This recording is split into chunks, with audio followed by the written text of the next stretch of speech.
Hey everyone, Jamie here. So, you know how, I don't know, maybe if you're too young for this, you don't know about it. I don't even know if it's a thing anymore, but when my kids were younger, this is like over a decade ago, close to a decade ago, 10, 15 years ago, there was this really popular trend, and it was um, like things that reasons my toddler is crying or something like that. And it was like it was this whole trend, and it was hilarious. I think like nowadays people would be super offended by it, but anyways, it was very innocent, and it was just this relief, for parents to just like relate on the seeming ridiculousness of like the reasons that would make our toddlers cry. So for example, I even posted, on social media, like reasons my toddler is crying, because his sticker isn't sticky enough, or because I cut, I cut his sandwich in triangles instead of rectangles, or, like reasons my toddler is crying because I wouldn't let him lick the frog, like reasons my toddler is crying because I stopped him from running into the street when a car was coming. You know what I'm saying? Like they're all like by the very nature, just you understand, when your toddler is having a tantrum or sobbing or super upset about something,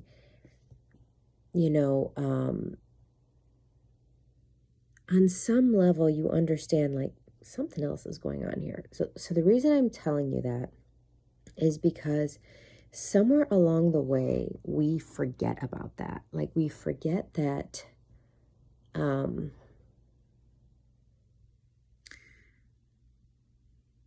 so here's what's really happening. Let me just take a step back. Here's what's really happening in those moments. There is pent up emotion stuck inside.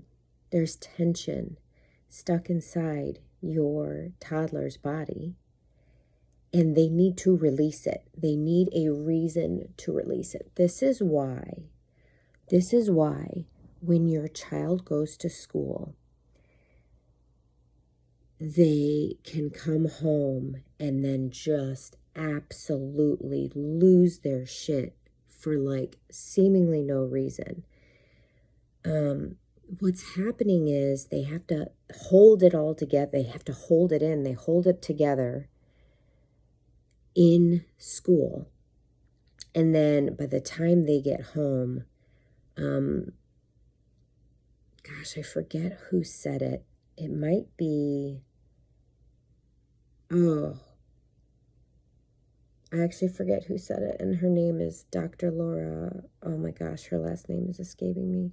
She does peaceful parenting. I think how she describes it is their backpack is full. Like it's a metaphor. It's a metaphor. Their backpack is full. In other words, they're holding it in. They're doing their best to be a good student. They are doing their best to, or at daycare or wherever they are, right? Like, and then they get home and they need to let it all out. They need to unload. They've been holding in, like things have been piling up all day long. They've been holding it in. And when they get home and it's a safe space, it's like they exhale, they let it all out. They have that emotional outburst. And a lot of times as parents, we don't realize that. We don't realize what's happening.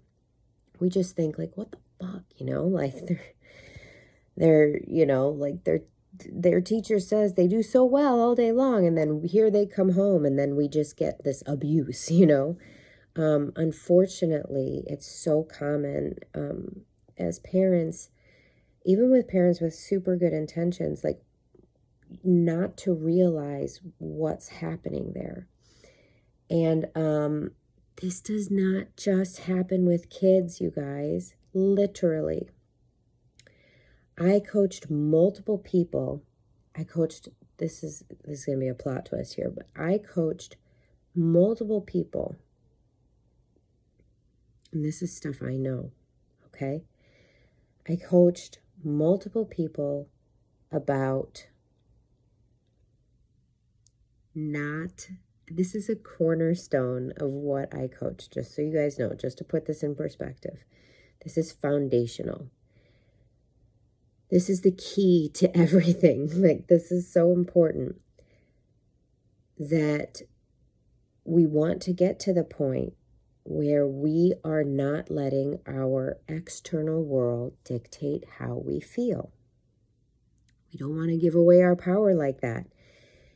That means that how we feel depends on everybody else acting in a certain way so that we can feel good about ourselves. No, we do not want to be like that. Unfortunately, if I had to guess, I would say the vast majority of people are like that. And I will admit it's my default. Like it is, if I'm running on autopilot, that is what I fall back to. And it's something I consciously have to decide. It's something that I'm trying to raise my children to not be that way. And it's the healthy, more resilient, the better approach, right, is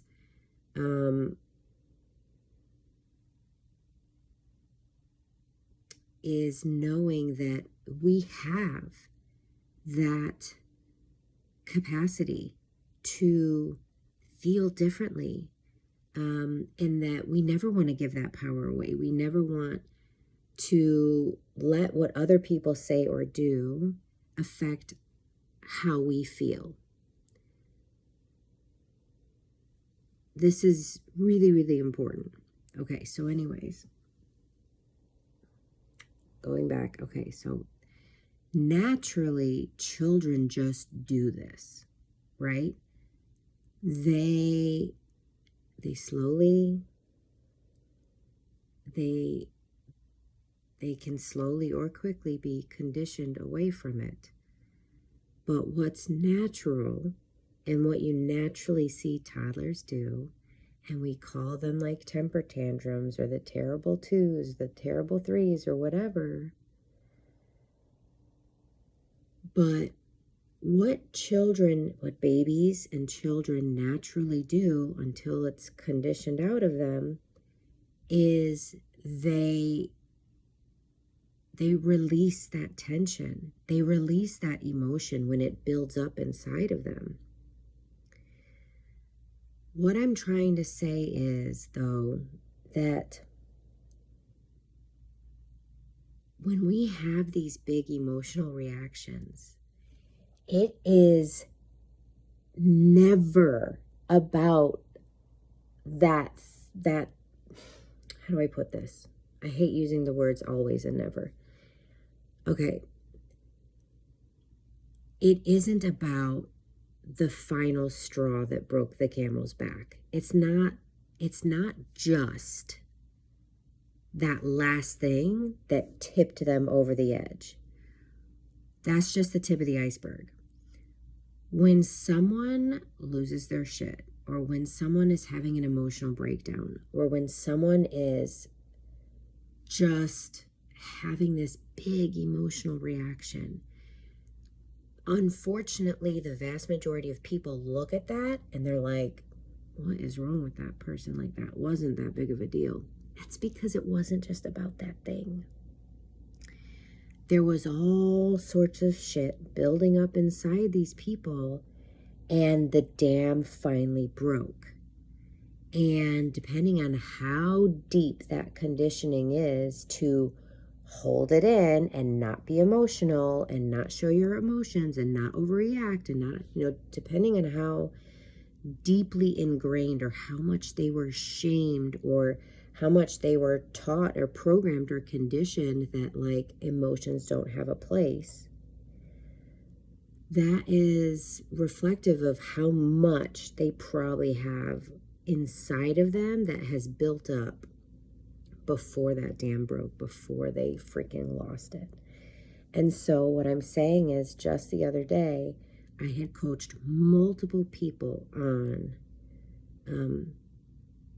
the importance of, okay, not letting external circumstances dictate what's going on internally, that you get to consciously choose that for ourselves, right?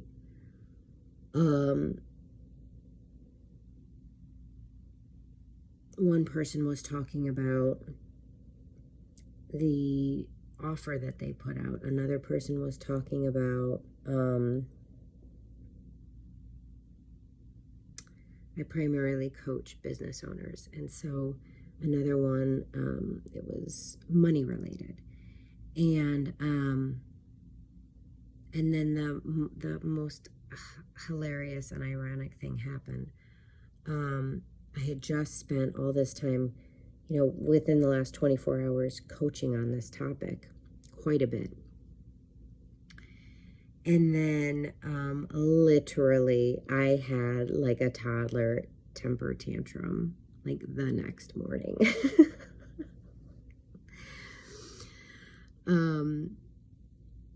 Privately, right?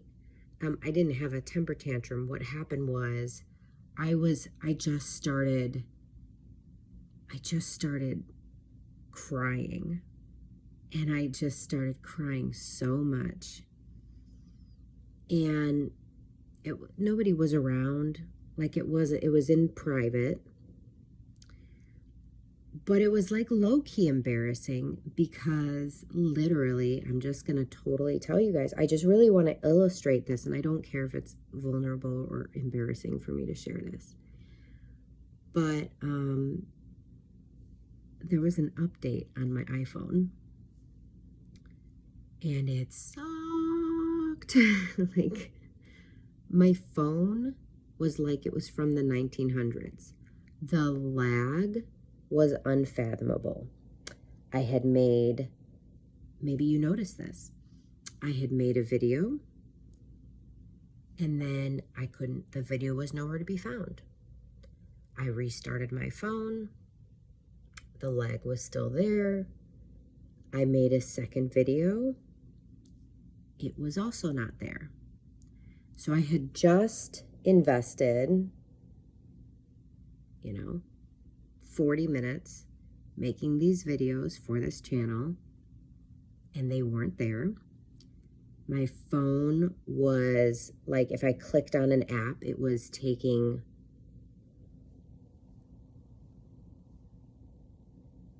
5 to 10 seconds to load. That's insane. When I click on an app, it loads. It just instantly loads.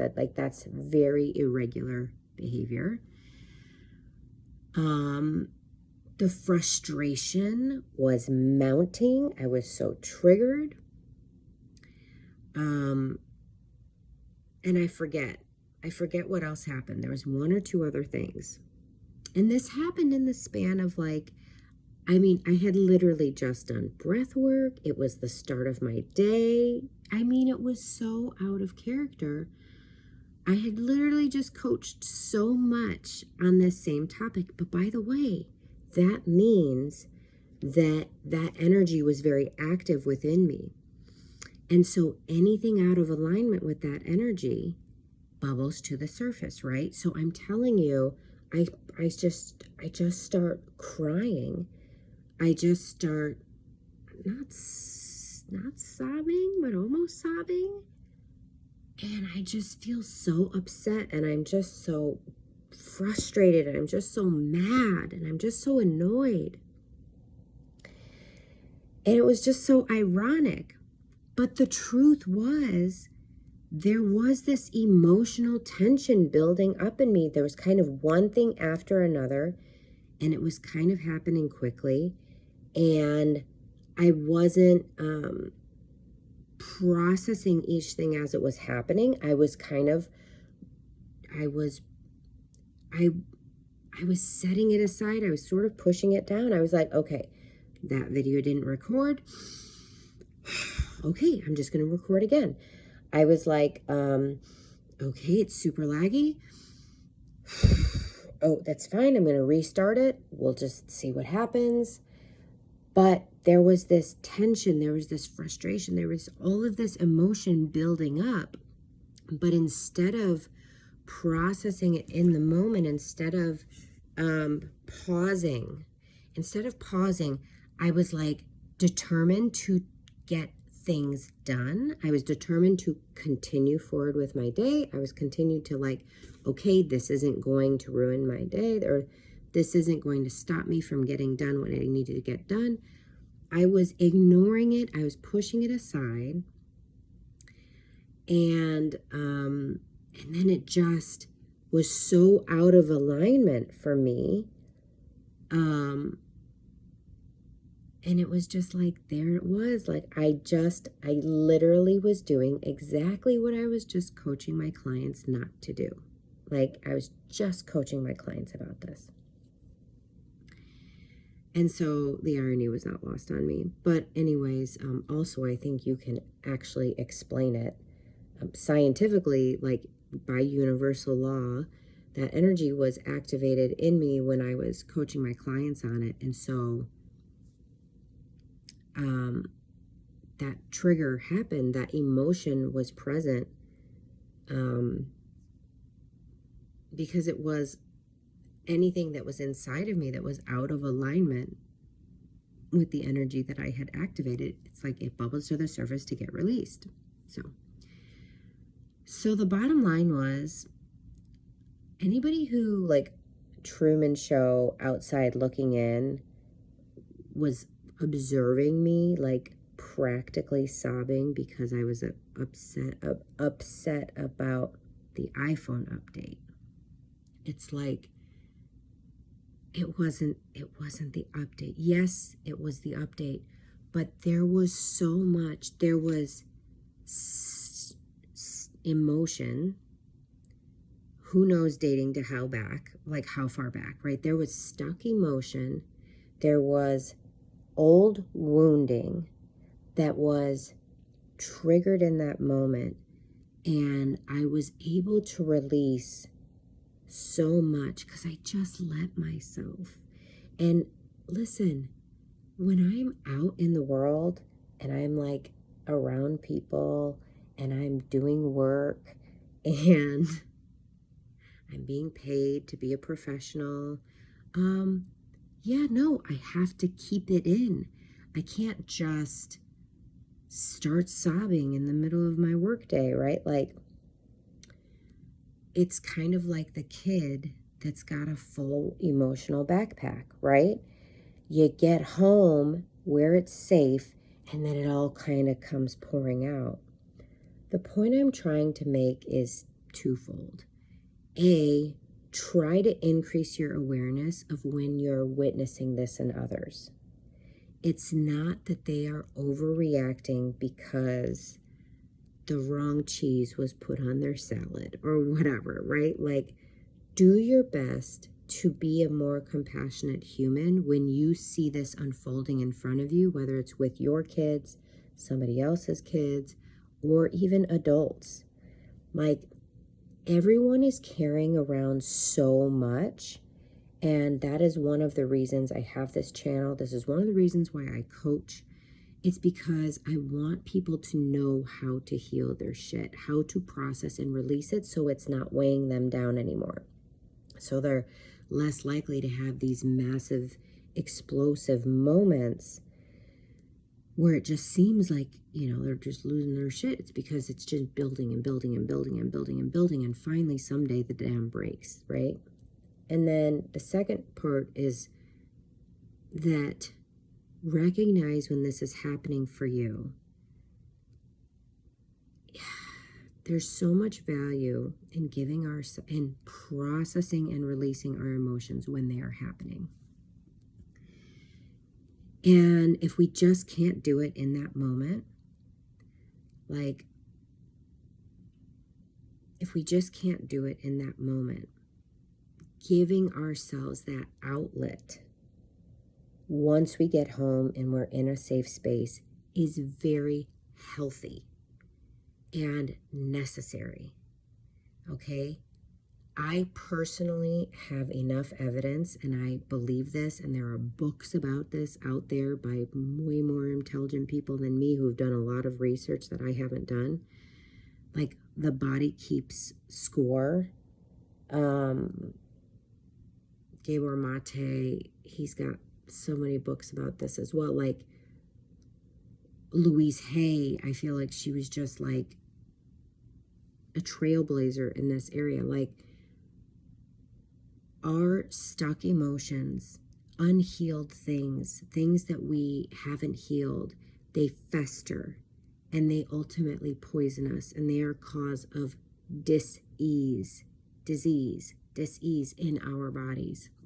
And so it's just really, really important. This is one of those important topics that I feel like not enough people talk about, not enough people know about, and not enough people are like connecting the dots about like, oh, wait a minute, I'm not crazy. The fact that I'm crying because my pen isn't working, it's not about the pen. There's a lot of stuck emotion. There's a lot inside of us that needs to be released. And it's heavy, and it's causing tension, and it's causing dis-ease. Okay.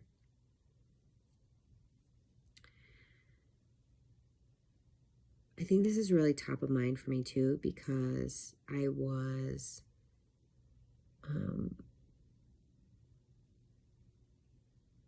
I'm not going to say that. I'm actually going to end it here. All right, guys, your mission, should you choose to accept it, is to live and love your life on purpose. Let me know how this resonates for you. Let me know if you have any questions. Have a great day.